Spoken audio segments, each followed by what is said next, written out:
scholars, I looked, some scholars question whether this is actually accurate. It's a little bit controversial. The gu means darkness, and the ru means bringing light or dispelling the darkness. So a guru is somebody who brings light where there is darkness. And what is that darkness? Well, often in Buddhist texts, we read of the darkness of ignorance. Yeah, so the guru is, at least in popular understanding, is one who brings a light where there is darkness. Now, Sangharakshita, I didn't mention, for those of you, who are coming here maybe for the first time or haven't been coming much, I just said it's his birthday, but who is this founder, Sangharakshita? Just very briefly, he died in 2018, October, so it's nearly coming up to 5 years. And it's true, I was staying closely with him for the last few years. And he was an Englishman who spent 20 years in India and started this Triratna, now called Triratna, movement in 1967, which now has centres in many different parts of the world. So when he asked that question, is a guru necessary? He started by saying what a guru is not. So he suggested, or he said in his thinking, a guru is not the founder or the head of a spiritual movement. This is a bit weird, isn't it? I mean, he just founded something. He was the head. It was not weird, really, but it's clarifying. He said, well, that's not what a guru is. But he also said, a guru, we said not a parent, he said not a father figure. Perhaps better we can say now, not a parent figure. It's not somebody to look at as one's, well, I'll come back to it, okay? And then he said, the guru is not somebody to solve your problems. So you're thinking, well, what's left? And then he said, guru is not a teacher. So what is left now? So let's go into this a little bit, because what I thought was interesting was this was in 1970, so he was just setting out on things. Now, he never in the lecture says, I'm talking about myself, but actually people were in relationship to him as, for want of a better word right now, using that word, as the guru, or as the teacher, as the founder, as the guide. So although he didn't say, I'm talking about me, he was talking generally, actually. But for those people who were listening to his lecture, a lot of them, they were, as it were, sitting at his feet, as it were, although he never really allowed people to sit at his feet. And I mean that literally. Because he had spent 20 years in India, he had been in Kalimpong in northern India, he had many Tibetan teachers. There's a different tradition amongst in the Tibetan Buddhist tradition, certainly in Tibet, and when they came out into diaspora or into India, literally sitting higher. And still, that would be the case traditionally, and that's fine. But Sangharakshita, from the start, even though he had many Tibetan teachers who remain very important for us in Triratna, I'll just give a small example. He went to the Buddhist summer school, the Buddhist Society summer school in the UK, which was like a collection of all different kind of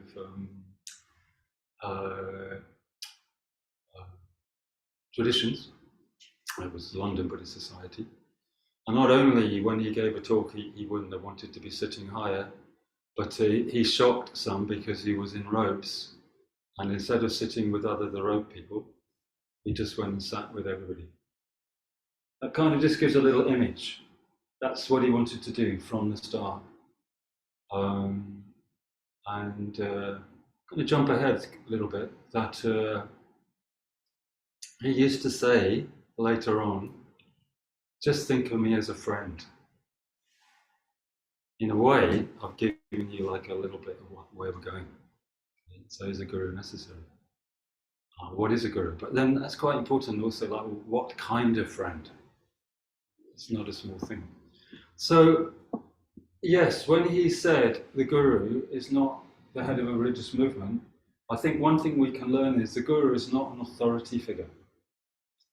And that's, you can see in the way that Triratna was set up, and I believe works pretty well. All the centres are autonomous. I'm a member of what we call the College of Public Preceptors, as Bodhidasa mentioned. There's about 50 of us around the world active. Some have retired. We collectively, well, normally at least 5 of us, make final decisions of who gets ordained. But every centre is autonomous. So there's no HQ sort of sending directives. And Sangharakshita set things up like this from day one. Day one. Every centre was legally autonomous, and it was run by the spiritually committed, the order members, as they were ordained, and sometimes with the help of our Dharma mitras, the friends, Sanskrit word. So, okay, that's just enough to give a little hint. Like, he wasn't an authority figure. He was the head of the order, and 18 years before he died, he handed that on to initially a group of 9, and in the end, then even that idea of a headship of the order was dropped. There's a college of public preceptors. The most important sort of function is who gets ordained, and in extremely rare cases, who's asked to leave. Extremely rare. You have to have a gatekeeper, as it were, otherwise the whole thing won't work. And those public preceptors are from all over the world. There are several in Australia, in New Zealand, anyway. So, not a parent figure. Well, that means not a parent figure in the sense of somebody that we go to them to kind of look after us. Actually, a spiritual community isn't supposed to be a place where you just get kind of like nice and cozy and warm. I mean, it should be warm and friendly, but it should also be a place that quite,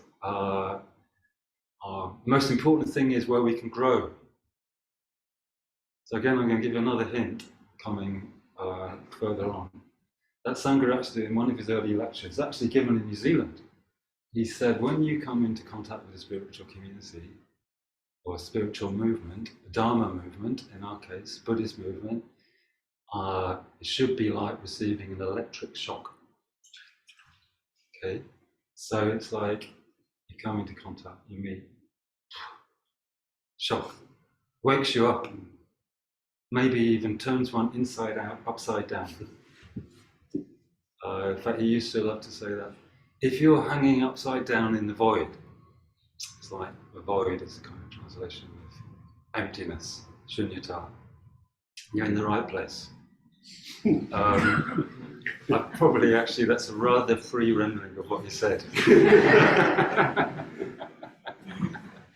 So, yeah, if it's just like cozy, just drinking a cup of tea, I mean, tea's great. I mean, in Triratna, tea breaks is like one of our main practices.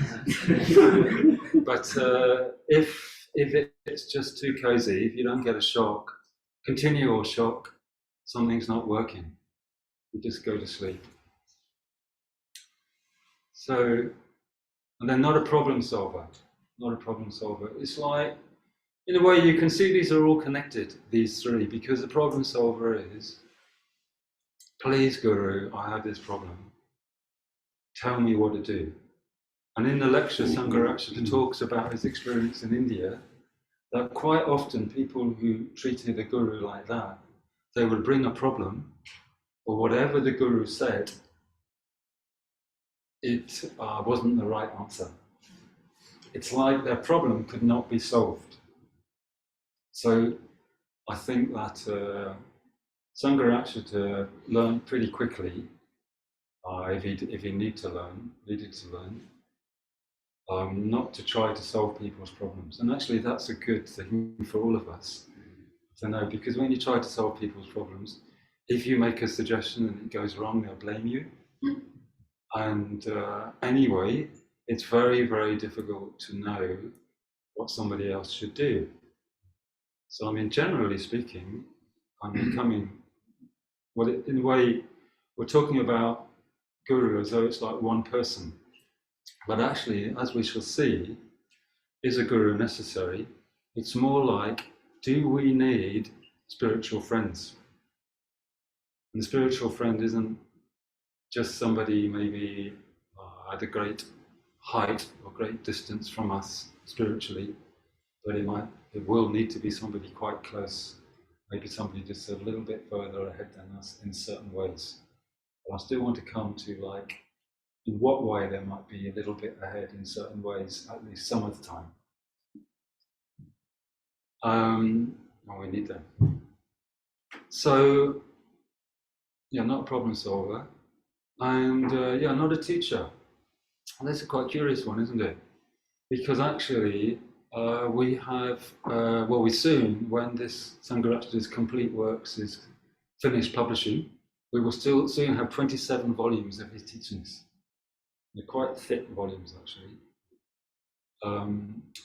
And even those are by no means all his teachings, actually, because on Free Buddhist Audio, they have probably millions of words of his seminars transcribed. Only some of those are in those volumes. Yeah. So he did teach. In fact, Sangharakshita's teachings and the clarity of his teachings and the looking to the fundamental principles of Buddhism and making a kind of sense of how we can draw on Tibetan, on the Vajrayana, the Mahayana, the Theravada, Chinese Buddhism, Zen, and so on, by seeing the principles that connect them all so that we can draw on the whole riches and actually start, as he did, a new tradition based on the fundamental teachings of the Buddha.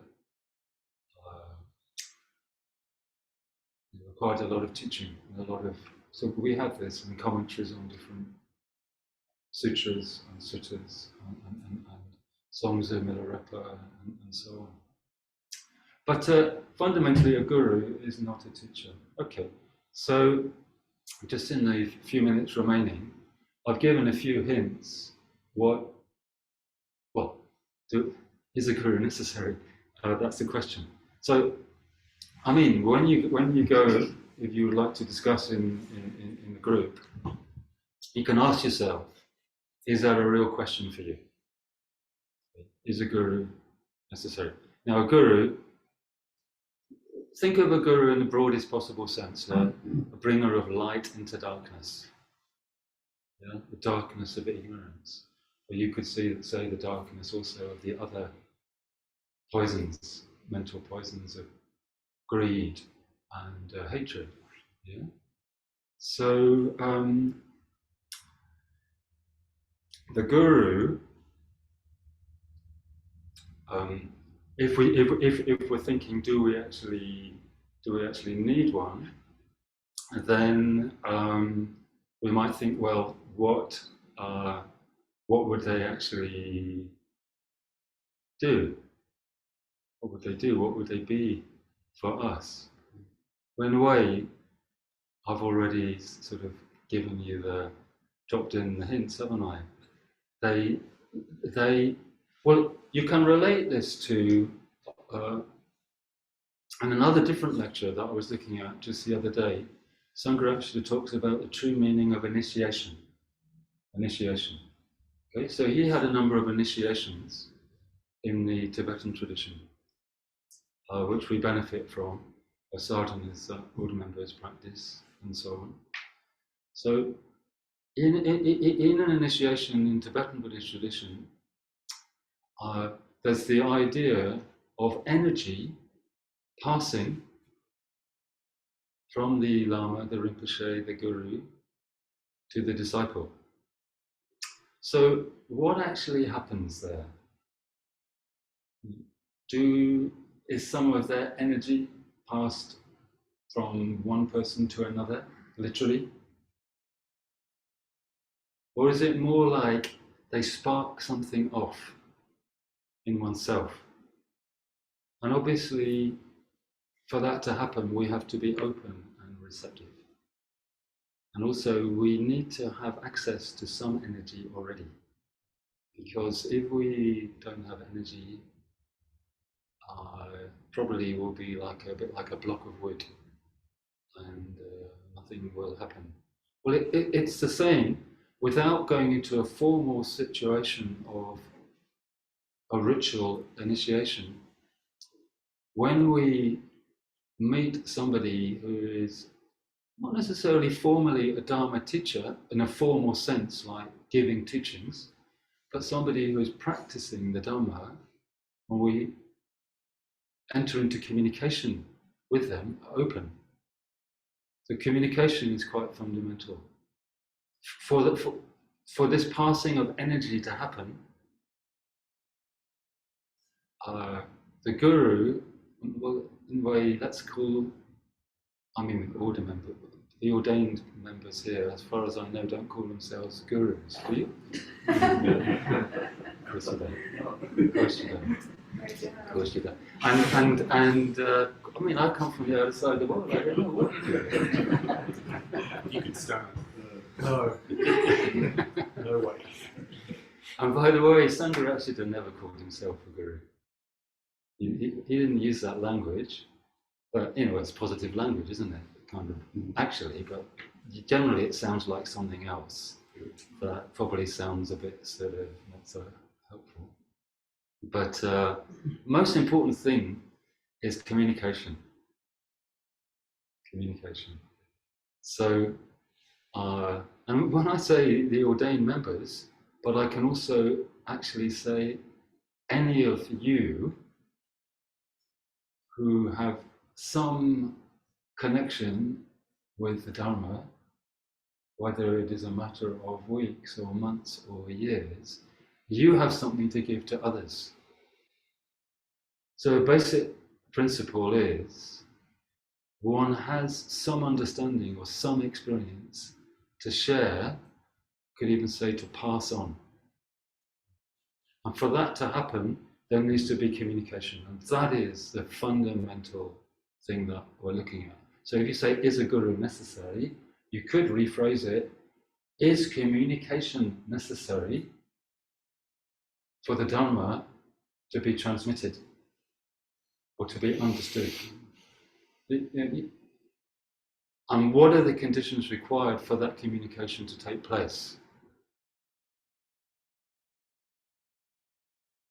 And do you have those conditions in place in your life?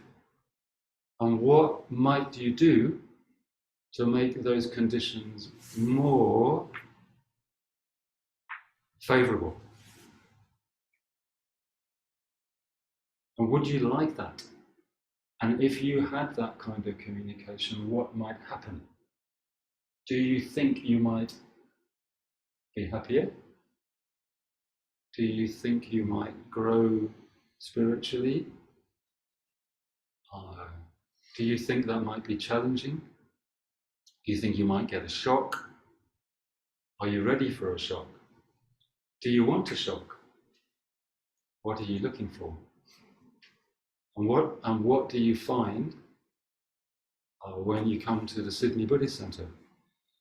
Whether you've been coming for years or a week or two.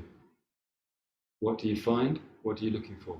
What do you find? What are you looking for if you go on one of our retreats, Triratna retreats at Vijayaloka? So it's a question.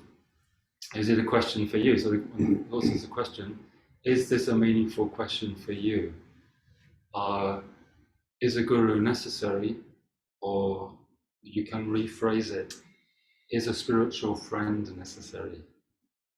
But we could say not just one spiritual friend, you could say are gurus necessary, or are spiritual friends necessary for me, for you? I know my answer, but you can ask yourselves what is your answer. So that's probably a good 20 minutes. Yeah. So you will now arrange whatever's going to happen next. Thank you. Thank you, Mahamati.